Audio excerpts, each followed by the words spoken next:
বন্ধুরা welcome back to my channel. আমার চ্যানেলে আপনাদের সবাইকে স্বাগত। আশা করি আপনারা সবাই ভালো আছেন। এই যে আমরা ছোট্ট বাগান লাগিয়েছি, সর্ষে গাছ হয়েছে, আর এদিকে ছোলার শাক, আর এই যে ধনেপাতা। গরুতে এসে সব আছে, খেয়ে নিয়েছে করে সব শাক মাক তুলে ফেলছে আমার শাশুড়ি মা। ধনেপাতা তুমি বলো।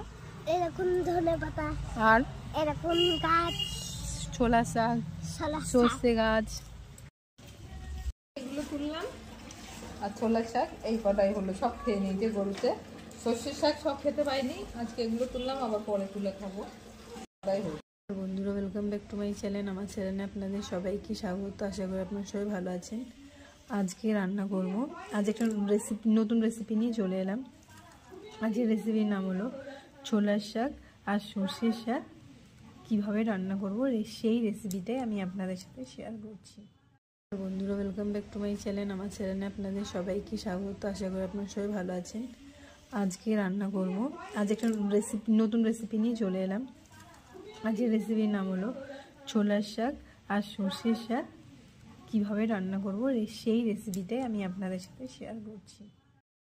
ছোলার শাক আর সর্ষের শাক আলু দিয়ে রান্না করবো আজকে। সর্ষের তেল, এই সাদা তেল দিলাম কড়াইয়ে। সর্ষের শাকে আর ছোলার শাকে আলু দিলে সর্ষের শাকটা তিতা লাগবে না। একটু কালো জিরে দিলাম ফোড়নে, রসুনটা দিয়ে একটু ভেজে নেবো, তারপরে পেঁয়াজগুলো দেবো, অল্প ভাজবো। এবার কাঁচা লঙ্কা আর পেঁয়াজটা অল্প একটু ভেজে নেবো, দিয়ে চটকে নিলাম, তাহলে একটু তিতো জলটা বেরিয়ে যাবে। দেবো তিতো জলটা বের করে, পরিমাণে কম দিলাম লবণ।